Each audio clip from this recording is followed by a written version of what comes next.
capítulo 1. Nós vamos ler hoje o versículo 17, tá?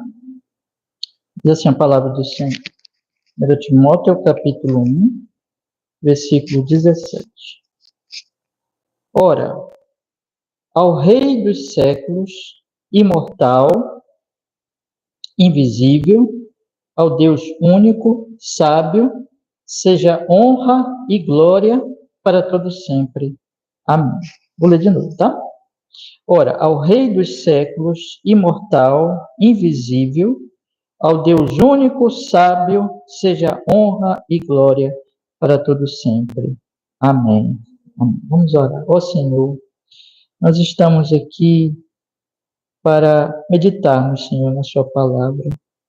Fale conosco, Senhor, nós te pedimos que esse versículo se abra para a nossa compreensão, que o nosso coração, Senhor, também se abra, nós possamos ouvir a sua palavra com atenção, com fé, e sejamos grandemente edificados. Perdoa nossos pecados, pelo sangue de Jesus, e nos fortaleça, Senhor, nos santifique na sua palavra, em Cristo Jesus, no seu Espírito, no poder do seu Espírito Santo, nessa manhã, através da sua palavra. Em nome de Jesus oramos e agradecemos. Amém e amém.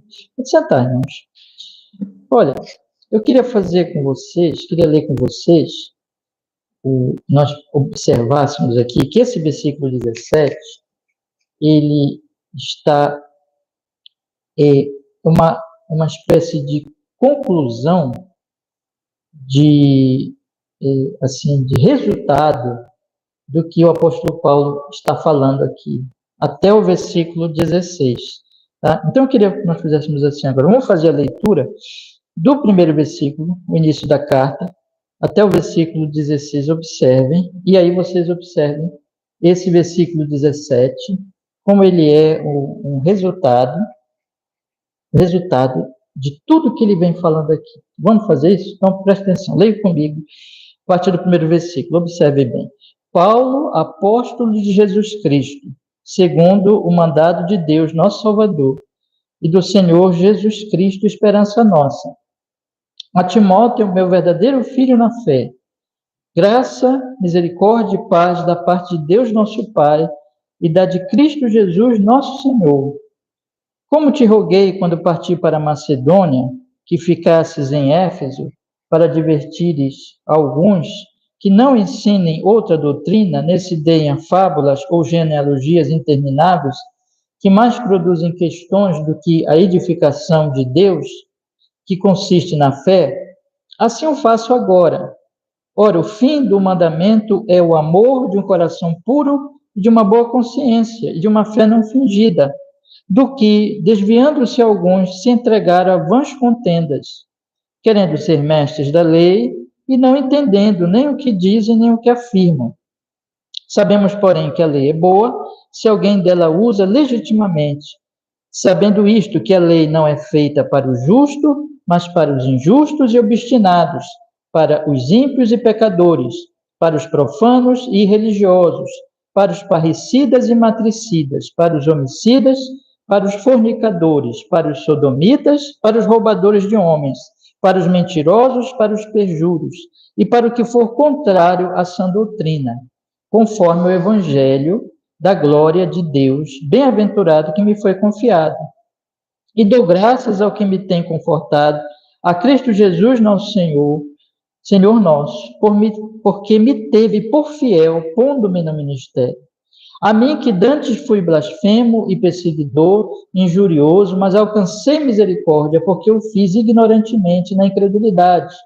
A graça de nosso Senhor superabundou com a fé, o amor que há em Jesus Cristo. Esta é uma palavra fiel e digna de toda aceitação, que Cristo Jesus veio ao mundo para salvar os pecadores, dos quais eu sou o principal. Mas por isso alcancei misericórdia, para que em mim, que sou o principal, Jesus Cristo mostrasse toda a sua longanimidade, para exemplo dos que haviam de crer nele para a vida eterna. Aí vem o versículo 17. Ora, ao Rei dos séculos, imortal, invisível, ao Deus único, sábio, seja honra e glória para todos sempre. Amém. Vocês percebem que é é um resultado do que ele acabou de falar, acabou de relatar. O que Paulo está falando aqui nos últimos versículos? Vamos relembrar. Ele está lembrando o que Deus fez na sua vida. Que ele era, como ele diz aqui no versículo 13, blasfemo, perseguidor, injurioso, que odiava a igreja, que perseguia a igreja de Jesus, que era violento, mas ele dizia: eu alcancei misericórdia. Deus teve pena de mim, Deus me socorreu na minha loucura, no meu pecado, e veio e me salvou na graça do nosso Senhor Jesus, versículo 14, superabundou. Deus foi gracioso, eu não merecia nada, mas ele veio, me salvou, me deu fé, me deu arrependimento. Nós estudamos aqui na última exposição das cartas pastorais, você deve lembrar, hein? E ele diz no versículo 15, essa é uma palavra fiel, digna de toda aceitação. Aí ele resume o evangelho.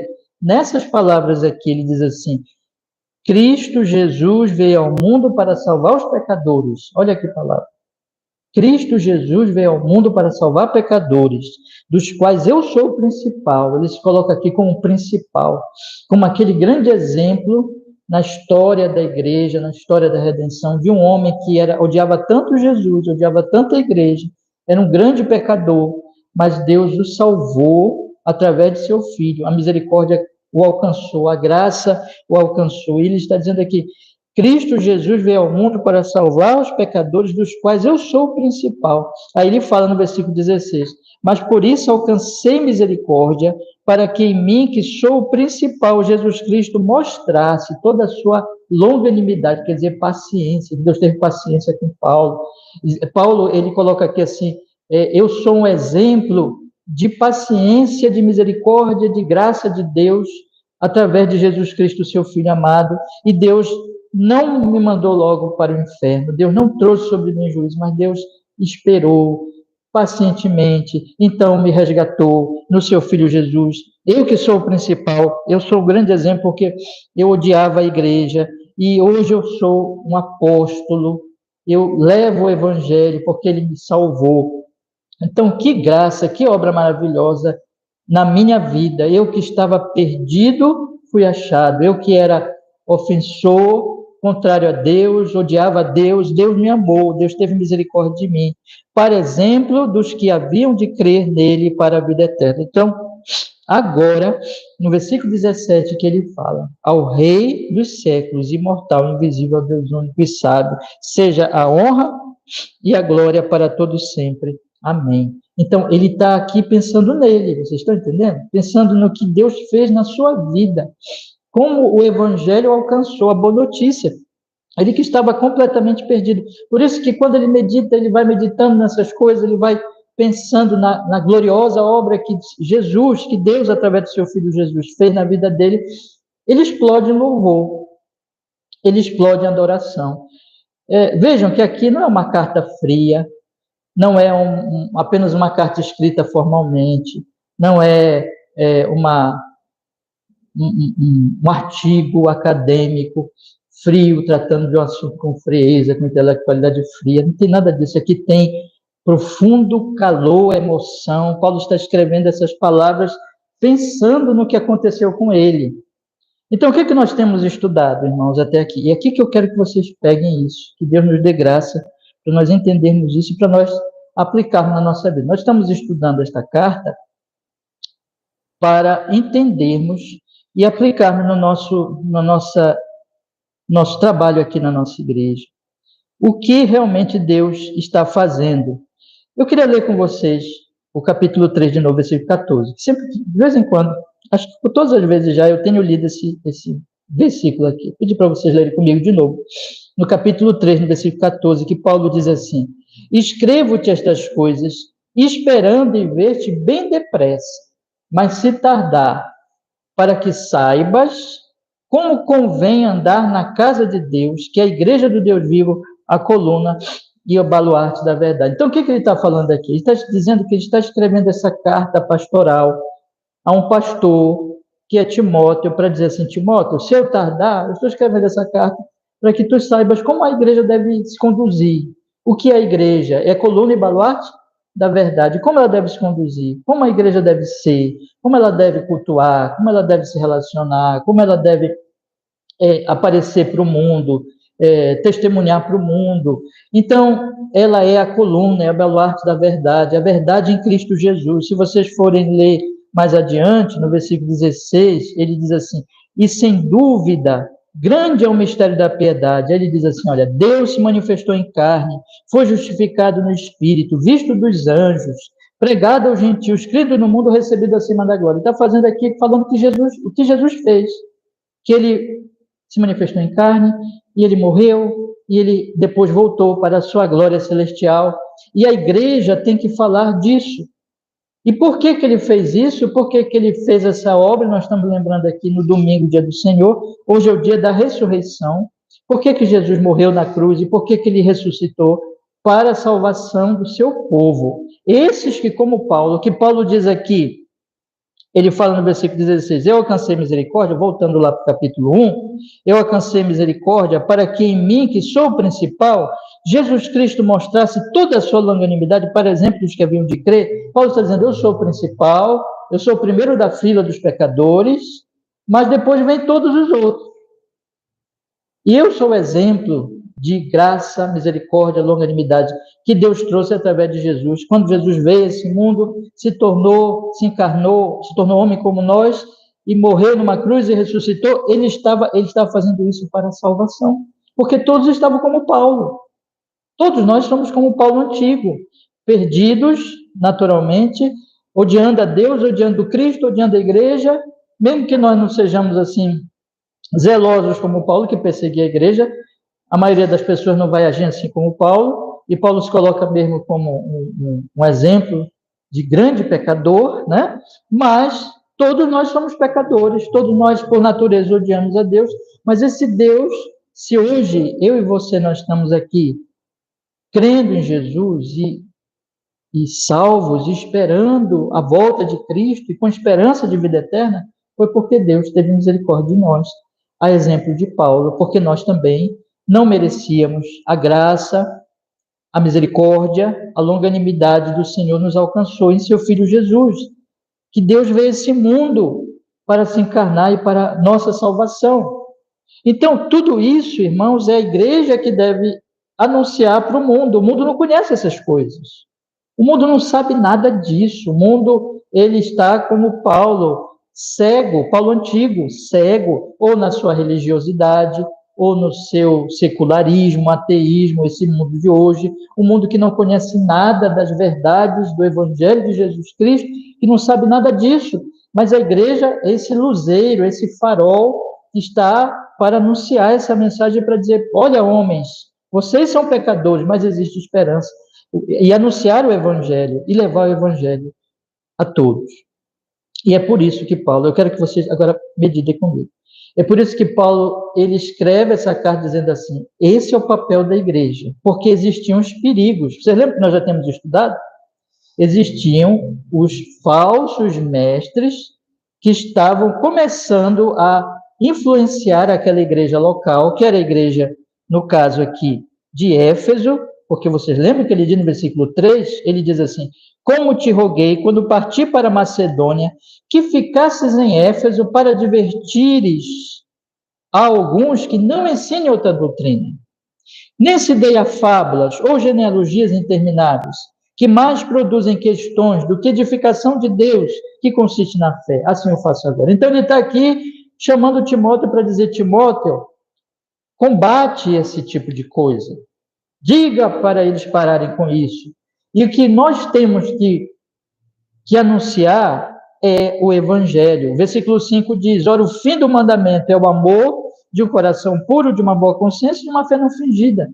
É o Evangelho, o efeito do Evangelho. O fim desse mandamento é parem de genealogias, de ensinos humanos, de coisas que as pessoas podem gostar de ouvir, parece interessante, mas não produz nada. Só produz o quê? Contenda, divisões, debates, tolices, mas não a vida, não a edificação de Deus, não a salvação, não esse evangelho que mudou Paulo, que transformou a sua vida de um perseguidor para um apóstolo. Deixem de anunciar isso, e a igreja não pode se dedicar a essas coisas e anuncie o evangelho. Não torçam a lei, Vocês se dizem mestres da lei, lembra que nós já estudamos, mas vocês não estão aplicando a lei a vocês, que a lei, ela é o espelho. Como ele diz aqui no versículo 9, a lei não é feita para justos, mas para injustos, para obstinados, para ímpios, pecadores, profanos e religiosos, parricidas, matricidas, homicidas, ou seja, a lei denuncia os nossos pecados, mostra que nós precisamos de Cristo Jesus, e então Jesus vem e nos salva, mas esses homens orgulhosos estavam encobrindo a lei, e ela não estava tendo a sua função, com genealogias, com falsas interpretações, e as pessoas não iam a Cristo, as pessoas não eram salvas. Então, nesse contexto que Paulo lembra de si, e Paulo fala do que Deus fez com ele. A lei foi, é como que ele está dizendo assim, a lei foi aplicada a mim. Eu era um fariseu, orgulhoso, perseguia a igreja, mas um dia a lei me atingiu. Eu vi os meus pecados e Cristo me salvou. Eu não podia me salvar.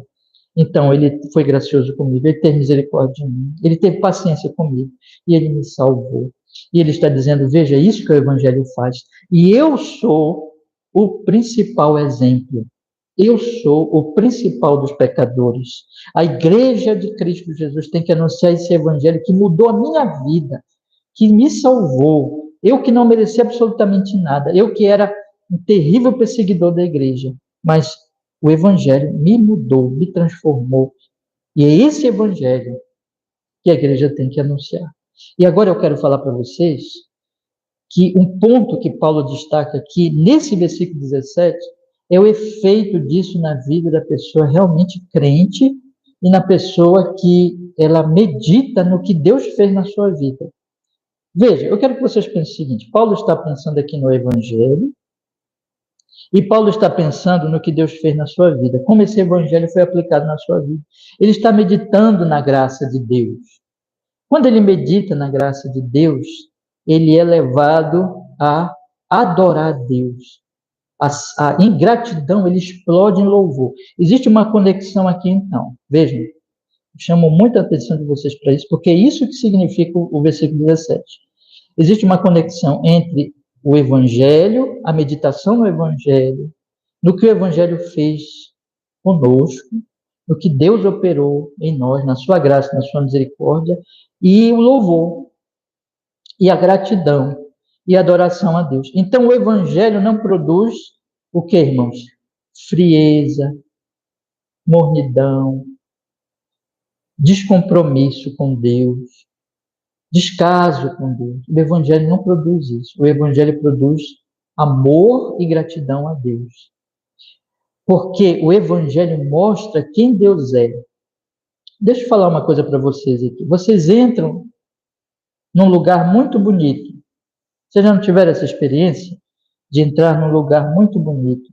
Seja qual for o lugar, ou seja uma construção, seja um jardim, alguma coisa assim. Aí vocês entram nesse lugar. Vocês veem uma tela. E vocês, então, pensam que esse lugar antes não existia. Aquele lugar podia ser só mato, só destruição, ou só lixo. Mas alguém chegou lá e mudou aquele lugar, fez um prédio bonito, fez um jardim, fez alguma coisa bonita. Aí você olha para aquilo e diz assim, que grande obra é este edifício, não é assim? Você olha e diz assim, como isso aqui é bonito, como isso aqui é belo. E você pensa, quem fez isso? Quem transformou este lugar? Vamos dizer que você tem informação que antes aquele lugar era um lixão, era algo feio, horroroso, e era também alguma coisa que tinha mau cheiro, era ruim de se ver, ninguém queria estar perto, mas de repente aquele lugar, ele está lindo, e você diz assim, que coisa linda, e olha, veja que obra foi feita aqui, e aí você até comenta com outros, fulano, eu fui no lugar, e eu vi o que aconteceu, está muito bonito, e essa obra foi de tal pessoa, pode ter sido o governo, pode ter sido o governo do Estado, o governo federal, uma prefeitura, ou pode ter sido alguma obra privada de um empresário, ou de alguém que fez, ou uma pessoa que não seja rica mesmo, mas que conseguiu fazer aquilo, produzir aquilo, aí você diz assim, que obra maravilhosa é essa? Não é assim que a gente faz? Irmãos, O Evangelho, se isso acontece, veja, eu quero que vocês pensem comigo, se isso acontece com a obra de um homem fraco, pecador, que consegue fazer coisas bonitas, e quando nós olhamos assim, nós sentimos até a emoção, a alegria, alguma coisa assim, e falamos para os outros, quer dizer, nós fomos tocados por aquilo. Vocês imaginem o que é a obra de Deus. Vocês leiam os salmos e vocês vejam os salmistas contemplando a criação. Pense no Salmo 19, quando o salmista diz: os céus proclamam a glória de Deus, o firmamento anuncia a obra de suas mãos. Ele fala do sol poeticamente, dizendo que o sol vai de um lado para o outro, mostrando a glória de quem? Do Deus que criou o sol. Agora pense, irmãos, na providência, no Salmo 104. Vocês conhecem o Salmo 104? Né? Nós cantamos aqui, que diz que ele organiza, que ele cuida de toda a criação, que ele alimenta o homem, os pássaros, e todos dependem dele. E o salmista está ali louvando a Deus pela sua obra da providência. Agora, tem uma obra maior, mais gloriosa, que mostra mais ainda o glorioso Deus, mais até que a criação, mais até que a providência, que é a salvação de um Paulo. Você está entendendo isso? É a salvação de um Paulo. Porque eu dei o exemplo do lixão que foi transformado num jardim ou num prédio bonito. Paulo era pior que um lixão. Porque o lixão ali é físico. É alguma coisa física. Mas o problema maior, o mal maior, o lixo maior, eu vou colocar assim, né? O mau cheiro pior, aquilo que é mais feio e danoso, o mal dos males é o pecado. Jesus Cristo veio a esse mundo, se encarnou numa virgem, se tornou homem como nós, morreu por nossos pecados e nos transforma de pecadores. Transformou Paulo de perseguidor a apóstolo e perseguido. Por isso que Paulo explode. Você está entendendo? Irmãos, se não houver isso na nossa vida, se não houver essa alegria em Deus, pelo que Deus fez na nossa vida e pelo que Deus faz no Evangelho, nós ainda não estamos entendendo. Nós ainda não estamos experimentando este efeito poderoso do Evangelho, se isso não está acontecendo.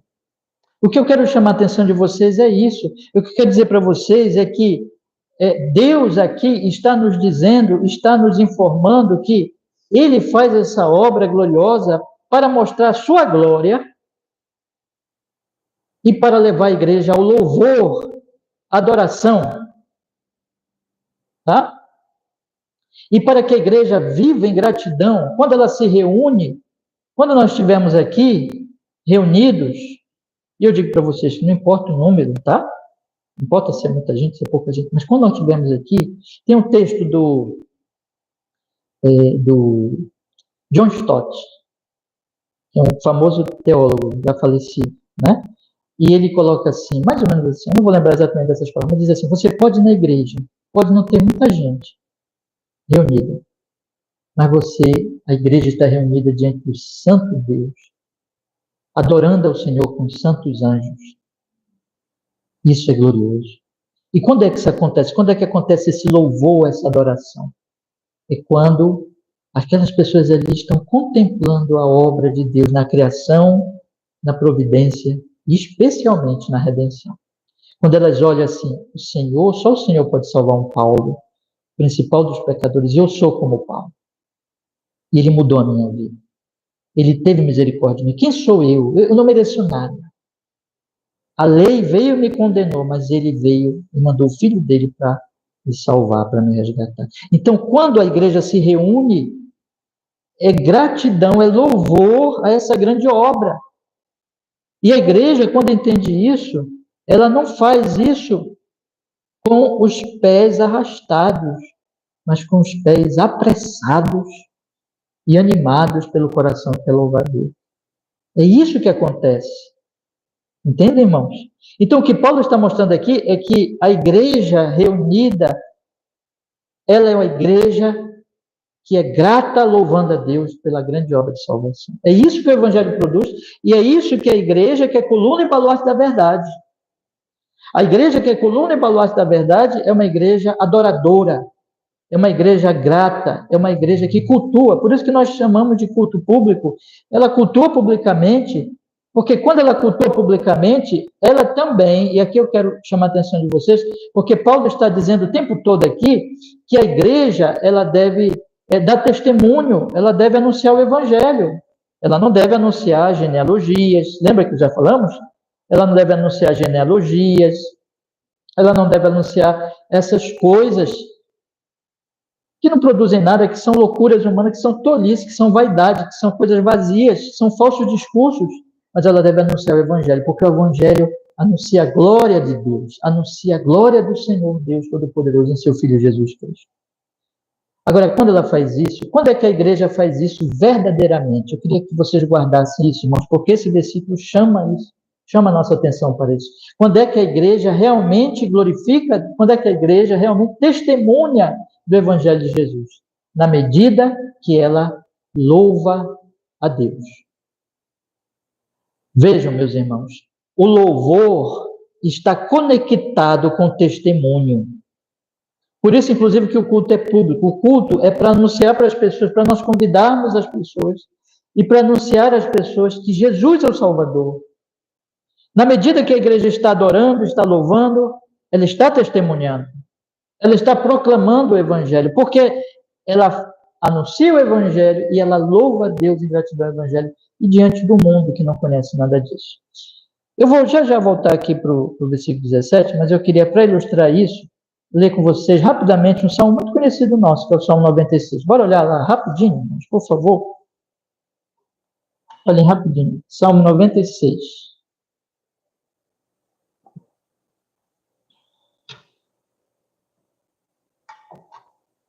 Veja o que a palavra de Deus ela nos diz aqui. Olha o que o salmista, neste salmo, está nos chamando para isso aqui. Olha, nós cantamos aqui de vez em quando na nossa igreja. Cantai ao Senhor um cântico novo. Cantai ao Senhor toda a terra. Está chamando todo mundo para louvar a Deus. Cantai ao Senhor, bendizei o seu nome. E aí o que vem, irmãos? Anunciai a sua salvação de dia em dia. Anunciai entre as nações a sua glória. Entre todos os povos as suas maravilhas. Porque grande é o Senhor, e muito digno de louvor, mais temível do que todos os deuses. Porque todos os deuses dos povos são ídolos, mas o Senhor fez os céus. Glória e majestade estão ante a sua face. Força e formosura no seu santuário. Dai ao Senhor, família dos povos, dai ao Senhor glória e força, dai ao Senhor glória devida ao seu nome, trazer a oferenda, entrar em seus atos. Adorai o Senhor na beleza da santidade, tremei diante dele, dizei aos gentios que o Senhor reina. Vocês estão percebendo que vem conectado louvor, adoração e testemunho? Cantem ao Senhor e anunciem aos homens a sua glória. Digam aos gentios que o Senhor reina. Então, irmãos, o que eu quero dizer para vocês é que se não houver alegria, prazer, louvor, também não tem testemunho. Você vê uma pessoa que nunca testemunha de Jesus, ela também não louva a Deus. Porque essas coisas elas estão conectadas. Entendeu? Então, na medida que nós crescemos no louvor, na adoração, nós vamos testemunhar. E quando nós pegamos isso, eu volto agora para Paulo, é por isso que Paulo, e ele faz isso espontaneamente, é que ele não está, como é que eu digo, ele não está exatamente aqui fazendo isso de maneira fria, só planejando, mas ele faz isso espontaneamente, ele explode mesmo o louvor. Isso acontece várias vezes nas suas cartas, né? Ele está falando, meditando, pensando, anunciando, e aí ele louva. Porque essas coisas, irmãos, são conectadas. Na medida que eu medito e que eu anuncio o Evangelho, eu vou louvando a Deus. Eu vou dando glória a Deus por tão grande e maravilhosa obra. É como quando você vê, olha só, lembra do meu exemplo? Você vê o que era um lixão foi transformado num prédio bonito ou num jardim. Você diz para outra pessoa depois, olha que coisa linda ficou aquele que era um lixão. E o fulano fez isso. Você, de certa forma, está falando da obra daquele que fez e anunciando essa obra. Você está dando crédito para o que operou esta obra e você está anunciando. E é assim que acontece.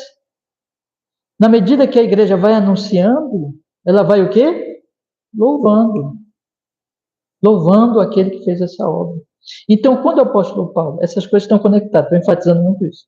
Quando o apóstolo Paulo está meditando e testemunhando, falando para Timóteo, falem isso, anuncie isso, veja o que aconteceu comigo, ele não consegue se conter. E ele então louva e bendiz ao Senhor Todo-Poderoso. E o que ele diz, irmão? Bora olhar agora o versículo?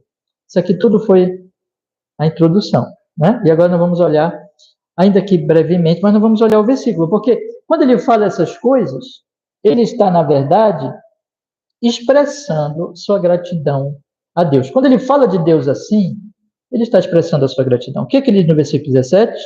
Ora, ao Rei dos séculos, imortal, invisível, ao Deus único, sábio, seja honra e glória para todos sempre.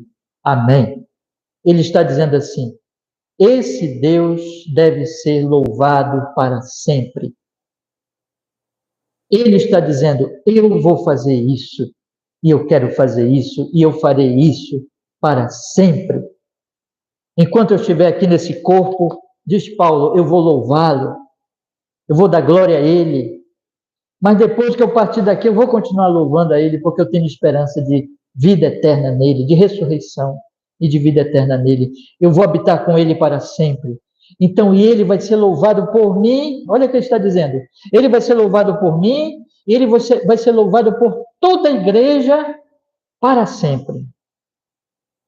Nós cantamos ali no, deixa eu ver, nós cantamos aqui o Trindade Santíssima do Novo Cântico, tem uma parte do hino que diz assim, olha, Santo, Santo, Santo, todos os remidos juntos com os anjos proclamam teu louvor. É isso que vai acontecer para toda a eternidade. O que é o céu? O céu é um eterno culto.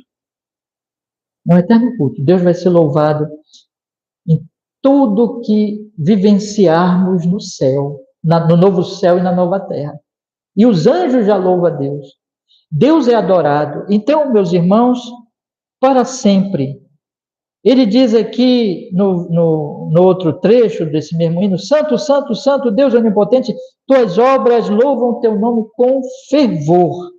Com fervor. Então, é um louvor espontâneo, alegre, quente, podemos dizer assim, emocionado, cheio de amor, cheio de prazer, cheio de alegria. Então, é isso que Paulo está experimentando aqui, e é isso que ele está dizendo aqui, ele está dizendo assim, vai ser para sempre. Glória para todo sempre a esse Deus. Amém. Amém, você sabe o que é, né? É uma confirmação. Amém. Podemos dizer amém para isso? Amém? Estou aqui nesse amém. Então, irmãos, que Deus é esse? Aí ele fala. E aqui eu vou só tocar de leve, porque eu digo para vocês, cada expressão dessa aqui, ela daria uma série de mensagens. Cada expressão dessa. Então, tudo que nós vamos fazer agora é só passar rapidamente. Que Deus é esse que Paulo, depois de pensar no Evangelho, chama Deus com esses títulos, atribui a Deus essas glórias. O que é que ele chama a Deus? Primeira coisa, vamos pensar? O Rei dos séculos. Quer dizer o quê? O Rei eterno. Tem lá o presidente Lula, o mandato dele vai acabar daqui a... Tem mais 2 anos, não é isso? Vai acabar o mandato dele. Aí vem virar outro presidente, ou ele vai ser reeleito, ou virar outro presidente, não sabemos. Mas vai chegar um momento que não vai ser mais o Lula, não vai ser mais... Agora já está acabando o mandato do presidente dos Estados Unidos, já vai entrar outro. Quer dizer que esses homens, e mesmo que sejam reis, e como na história da humanidade existiram reis, hoje nós estamos vendo na democracia, mas existiram reis com poderes absolutos, mas todos eles passaram e todos eles vão passar. Mas o que Paulo está dizendo é que o Senhor reina para sempre. o Rei dos séculos. E por que ele está falando isso, irmãos? Porque Deus é Rei mesmo. Quem manda, quem comanda é o Senhor.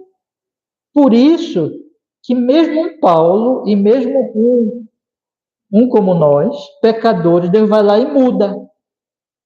Porque ele é soberano. Ele reina. E quando ele quer salvar alguém, ele salva e pronto. E ele não pergunta, você quer ser salvo? E ele não depende do homem para salvar o homem. Ele vai lá e salva, porque ele é rei, ele é soberano. Ele reina sobre todo o universo. Ele é o Senhor, o Rei dos séculos, primeiro. Depois ele diz imortal. Quando ele fala imortal, ele está se referindo não simplesmente a como nós, né? Porque nós podemos dizer que nós somos imortais. Você diz assim, não, pastor, mas a gente não vai morrer? Não existem os cemitérios? Sim, nós vamos morrer fisicamente. Mas nós temos uma imortalidade da nossa alma. Nós cremos nisso, não cremos? Que a alma não morre. E que nós um dia vamos ressuscitar. O corpo vai ressuscitar também. Então, num certo sentido, nesse sentido, nós somos imortais. Mas não é nesse sentido que Deus é imortal, gente. O sentido que Deus é imortal é que Ele é a vida, é a fonte da vida. Ele nunca, não houve um momento, primeiro que Deus não está dependendo nem do tempo nem do espaço. Deus está fora disso. Deus está fora do tempo e do espaço. Deus é o Deus vivo. E Ele não morre nunca. Ele sempre é. E Ele é a fonte de toda a vida. Ele não depende de nada. Ele vive em e de si mesmo. Mas toda a vida, nós estamos aqui, Paulo diz assim, eu respiro por causa dele. Eu estou me movimentando aqui por causa dele. O dia que ele disser, Júnior, acabou tua vida, eu morro. Mas ele não depende de nada. Ele é imortal. E é por isso que ele pode dar vida. E vida eterna. É por isso que ele deu vida para Paulo. Ele que é o rei, ele é a vida. E depois ele chama o quê, irmãos? Ele chama esse Deus de invisível.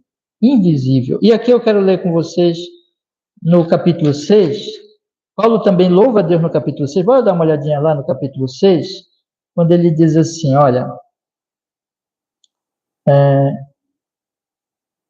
versículo 15. 6,15.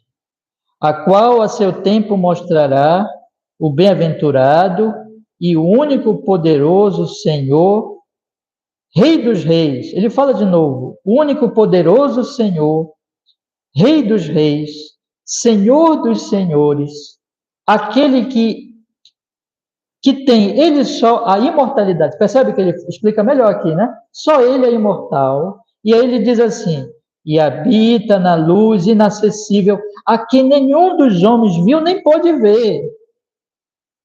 Ele é, portanto, Deus ele habita numa luz, Deus é tão glorioso que nenhum homem pode vê-lo. Ele é invisível. Ele é tão glorioso que nós não podemos ver a sua glória. Contemplar a sua glória. Paulo diz aqui que ele habita na luz inacessível. Esse Deus glorioso. Esse Deus invisível. Esse Deus que não está preso à matéria e à própria visibilidade e às coisas que eu posso ver e tocar. Esse Deus que é tão glorioso que eu não posso ver.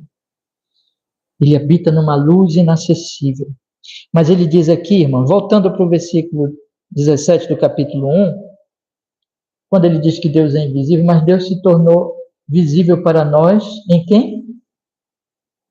Em Jesus. Esse Deus que é invisível, esse Deus que nós não podemos ver, ele se tornou um bebezinho no ventre de uma frágil mulher e habitou entre nós.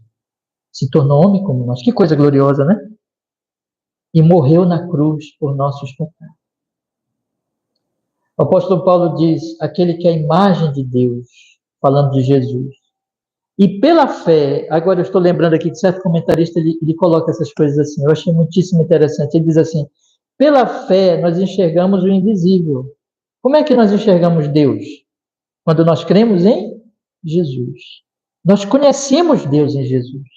Ainda que nós não podemos vê-lo, e ainda que nós não podemos conhecer a sua glória total, imagine, ele é infinito, nós somos finitos, pequeninos, mas nós conhecemos a ele, nós vemos a ele em Jesus Cristo, pela fé. Você lembra que Jesus disse para Tomé: bem-aventurados que não viram e creram. Ele é invisível, porque ele é glorioso, mas para nós podemos vê-lo em Jesus Cristo, quando nós cremos, nós podemos ver a sua glória.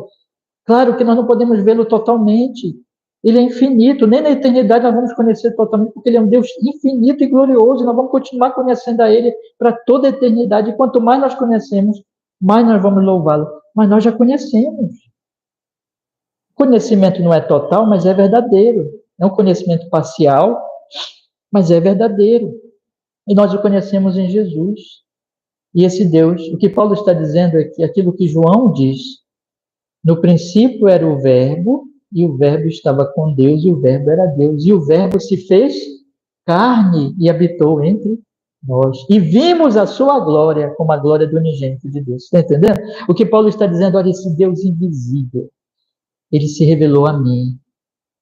Quando eu estava no caminho para matar, para perseguir, para prender cristãos, ele se revelou a mim na pessoa de seu filho. Eu vi Jesus. E ele disse: Saulo, Saulo, por que me persegues? E hoje nós vemos Jesus pela fé. Quando nós ouvimos o Evangelho, nós conhecemos esse Deus glorioso e invisível na pessoa de seu Filho Jesus. E ele diz mais aqui: ao Deus único. Porque vocês lembram que Jesus Cristo diz também: e esta é a vida eterna, que te conheça a ti, o Deus único, por Deus único, e ao Filho a quem enviaste.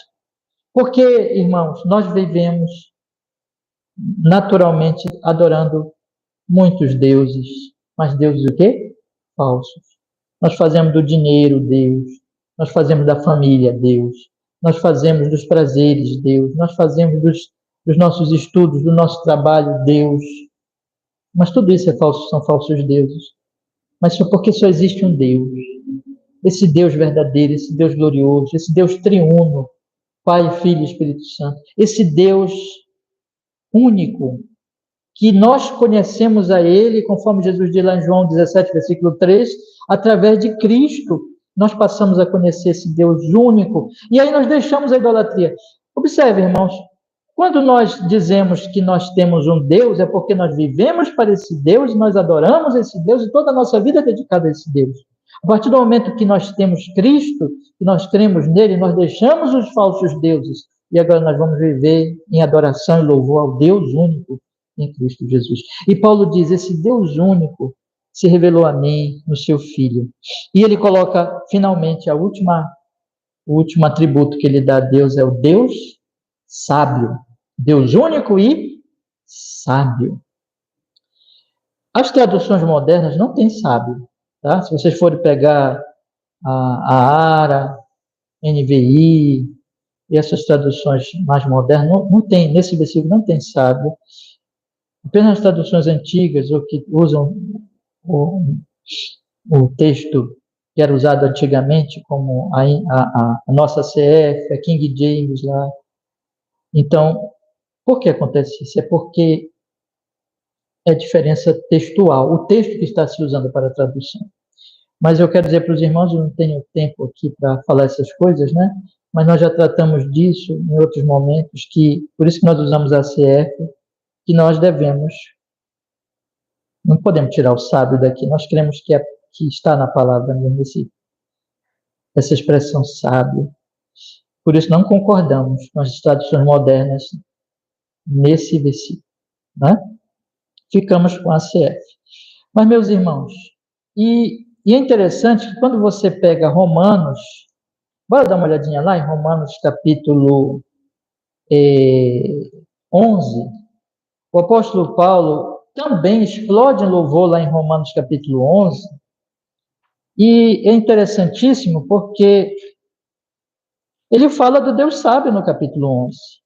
Olha só o que ele diz. Romanos capítulo 11, versículo 31. Vamos ler? Romanos capítulo 11, versículo 31. Olha o que ele diz. Assim também estes agora foram desobedientes, para também alcançarem misericórdia, pela misericórdia vós demonstrada, porque Deus encerrou a todos debaixo da desobediência, para com todos usar de misericórdia. Ó profundidade das riquezas, tanto do que, irmãos? Da sabedoria, como do conhecimento de Deus. Quão insondáveis são os seus juízos, quão inescrutáveis os seus caminhos, porque quem compreendeu a mente do Senhor, ou quem foi seu conselheiro, ou quem lhe deu primeiro a ele para que lhe seja recompensado, porque dele, por ele e para ele são todas as coisas, glória, pois, a ele eternamente. Amém. Vê que ele está louvando a Deus, porque ele conclui a parte da carta que ele está explicando o Evangelho. Então ele explode também louvor aqui. E quando ele explode em louvor aqui, ele diz, o Deus sábio. Onde é que se expressa a sabedoria de Deus? No fato de que ele encerrou todos em desobediência, versículo 32, para com todos usar de misericórdia. Todos pecaram, mas todos que são salvos porque Deus é misericordioso. Ele faz isso na sua sabedoria para mostrar sua misericórdia. Por isso que o apóstolo Paulo agora também aqui em Timóteo, ele está chamando Deus de único e sábio. Único e sábio, meus irmãos. Porque só um Deus sábio podia salvar um Paulo. Podia tirá-lo daquela situação. Podia ter sabedoria para salvar um Paulo. O homem não tem essa sabedoria. Isso é de Deus. Então, meus irmãos, Paulo está aqui contemplando o Evangelho e dizendo assim, vejam o Evangelho e vejam o que Deus fez em mim, em Cristo. E vejam que o Evangelho mostra que esse Senhor, Deus, é o Rei, porque salvou um pecador como eu. Ele é soberano. Ele é imortal, porque ele deu vida a um pecador que estava morto em delitos e pecados. Ele é invisível, mas ele se tornou visível no seu Filho Jesus, revelando-se a um pecador como eu. Pela fé, hoje, eu conheço a esse Deus glorioso no seu Filho Jesus. Ele é o Deus único. E ele é o meu Deus agora único, porque desde que ele me salvou, eu deixei os ídolos. Ele é sábio, porque só um Deus sábio podia salvar um Paulo. Planejar um método, um meio de redenção glorioso no seu próprio Filho para a minha salvação. Qual é a conclusão? Seja honra e glória para todos sempre. Amém. Paulo está dizendo, eu quero viver toda a minha vida, todos os dias, louvando a Ele. Fazendo tudo, cada tarefinha, menorzinha que seja, para a sua glória. E anunciar o seu evangelho para a sua glória. E quando eu morrer, não vai parar isso. Porque vai ser para todos sempre. E Ele mesmo diz, amém. É isso, irmão. Eu queria, então, concluir chamando vocês para o seguinte pensamento. Você tem parado para meditar no Evangelho? E você tem feito isso todos os dias? Porque é isso que nós precisamos, meus irmãos. Olha, nós já cremos em Jesus como nosso Salvador? Já nos arrependemos? Estamos olhando para Ele como a nossa única salvação? Confiamos nele? Isso é real na nossa vida? Se é assim, Ele já nos salvou. E nós não merecemos isso. Não merecemos isso de maneira nenhuma. Foi graça. Paulo é exemplo dos principais dos pecadores, mas nós também estamos na fila. Podemos ser não o principal. Mas eu acho que todo mundo pode dizer assim, não, eu sou o principal, se eu me conheço. Né? E tem até alguns que interpretam, eu já falei para vocês, eu não concordo com essa interpretação desse versículo, como se Paulo estivesse dizendo assim, bom, eu conhecendo a mim, eu sinto que eu sou o principal dos pecadores, porque eu não conheço os outros. Bom, eu não concordo exatamente que Paulo está querendo dizer isso, mas eu penso que nós todos sentimos Nós não conhecemos os outros, né, irmãos? Mas nós conhecemos a nós mais que os outros. E nós sabemos como somos pecadores. Quando a lei vem, ela mostra que nós somos pecadores. E como nós necessitamos da graça de Deus, da misericórdia de Deus. Então, isso, nós não sentimos isso. E quando nós olhamos para a cruz de Jesus, veja, Deus mandou o seu Filho. Deus amou o mundo de tal maneira que deu o seu Filho para a minha salvação. E Jesus foi morrer lá na cruz pelos meus pecados. E ele, então, me salvou e enviou seu Espírito para me convencer. Alguém veio e pregou para mim. Cada um de vocês aqui tem a sua experiência, né? Ou na infância, ou já um pouco mais velho, ou na meia-idade, não importa. Mas o Evangelho veio a nós e o Espírito Santo abriu o nosso coração e nós nos arrependemos. E Paulo diz, isso aconteceu comigo, isso aconteceu conosco. E agora eu digo a vocês, o que nós podemos fazer a não ser dizer, ó Senhor, louvado seja o seu nome, eu quero viver a minha vida para o seu louvor, porque o Senhor me salvou. Não é isso, irmãos. É louvar, é vir para a igreja para agradecer, sabe? É vir para a igreja, hoje eu vou para o culto para agradecer o meu Salvador, para louvar a Ele, para bendizer a Ele. É isso, irmãos, isso aqui que nós estamos fazendo agora. E eu quero ouvir mais do Evangelho, eu quero entender mais o Evangelho para conhecer mais a Deus, para amar mais a Deus. Mas também eu preciso fazer isso na minha casa. Eu preciso todos os dias meditar no Evangelho. Eu vou ter uma pregação aqui, eu estou planejando para fazer tratar desse assunto numa pregação da ceia. Eu não sei se vai ser já na ceia de domingo que vem, não sei. Mas de falar de meditação no Evangelho. Porque o que Paulo está falando aqui, o que Paulo está mostrando aqui, é que ele está meditando, ele está escrevendo, mas ele está pensando no Evangelho. Dizendo assim, ele fez isso comigo, ele mudou a minha vida. E por isso que ele louva. Tim Keller, num dos seus sermões, que eu ouvi não tem muito tempo, ele diz assim, já até falei isso para vocês, a meditação é a tarefa do meio, porque primeiro Deus fala com você pela palavra, aí segundo, aí vem o meio, que fica no meio, é a segunda, porque são 3 tarefas, vamos dizer assim, são 3 eventos. Primeiro, você ouve a palavra, Deus fala com você. Segundo, você medita na palavra. E quando você medita na palavra, você fala com você mesmo sobre o que a palavra falou com você. Sobre o que Deus falou com você. E você começa a meditar, olha, Ele me salvou. Ele fez isso na minha vida. Aí a terceira tarefa qual é? Oração. Então, primeiro Deus fala, depois eu falo comigo sobre o que Deus fala, e aí eu falo com Deus sobre o que Ele falou comigo e o que eu já meditei. Vocês estão entendendo? A oração, o louvor, a adoração vem da meditação no Evangelho. Então, meus queridos irmãos, o que é que eu estou chamando vocês neste momento? Em Cristo Jesus, eu apelo a vocês que creem em Jesus. Façam isso todos os dias. Pense assim, ó Senhor, o que o Senhor fez na cruz? E como isso se aplica à minha vida? Como isso é graça de Deus? E como isso chegou a mim? Pense na sua experiência. E vá a Deus e peça mais luz para você mesmo sobre isso. E medite, continue buscando a Deus e meditando. E você verá. Você vai ser levado ao louvor, entendeu? Por que muitas vezes as igrejas são tão sem ânimo, sem alegria? Porque o Evangelho não está sendo proclamado, nem pensado, nem meditado. E aí fica só aquela empolgação, sabe? Às vezes você vê certos grupos que têm apenas uma empolgação. Mas aquilo passa, aquilo é passageiro, porque não é o Evangelho. É o Evangelho, irmãos, que nos leva a uma vida piedosa. E meditando no Evangelho, porque nós vamos ver o que Deus fez. Nós vamos, então, ser levados à adoração, ao louvor e a uma vida santa, a viver todos os dias assim. Eu vou fazer isso para Deus, não é para um ser humano, é para Deus. Eu vou fazer com gratidão, com alegria, com louvor, com amor. E aí, finalmente, nós vamos fazer o quê? O resultado de tudo isso, nós vamos o quê? Testemunhar.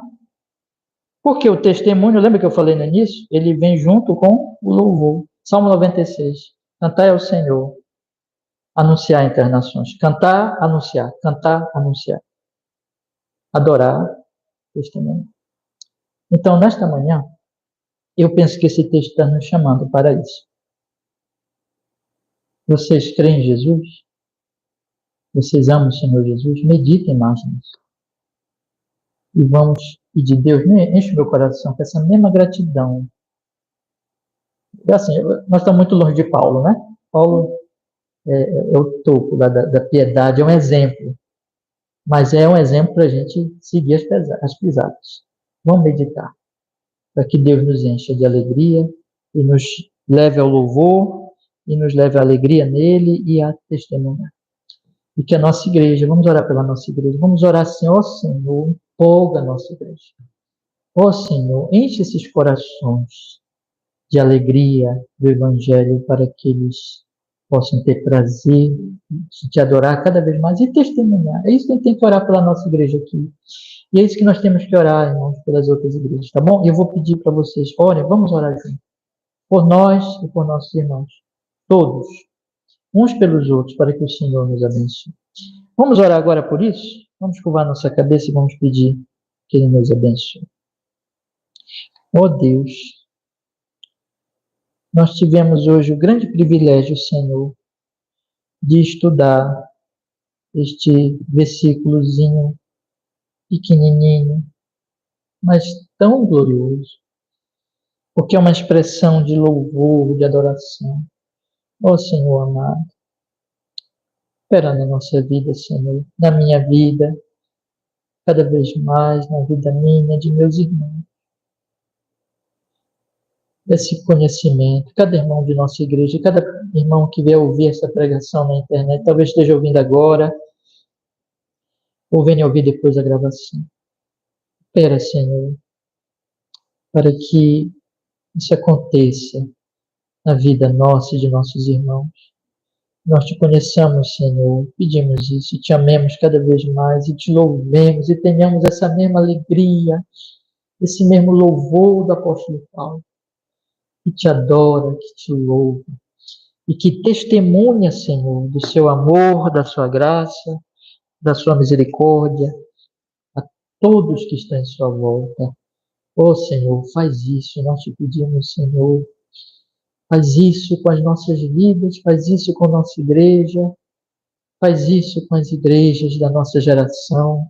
Levanta colunas e baluartes da verdade, igrejas que te amam, que sejam igrejas fiéis e verdadeiras, que anunciam o Evangelho em adoração, porque foram transformados pelo Evangelho. Como o Senhor transformou o principal dos pecadores, Paulo, e também a cada cristão, porque tudo é graça, misericórdia e longanimidade do Senhor. Ó Senhor, louvado seja o seu nome, ao Rei dos séculos, aquele que é imortal, aquele que é invisível, aquele que é o Deus único, aquele que é sábio. Seja a honra, seja a glória para todos sempre. Amém. Amém? Deus nos abençoe. Louvado seja o seu nome. Vamos ler o versículo de hoje à noite. Convido vocês a abrirem o texto. Deixa eu encerrar aqui a transmissão. Agradecendo aos irmãos que ouviram até agora, vamos encerrar a transmissão.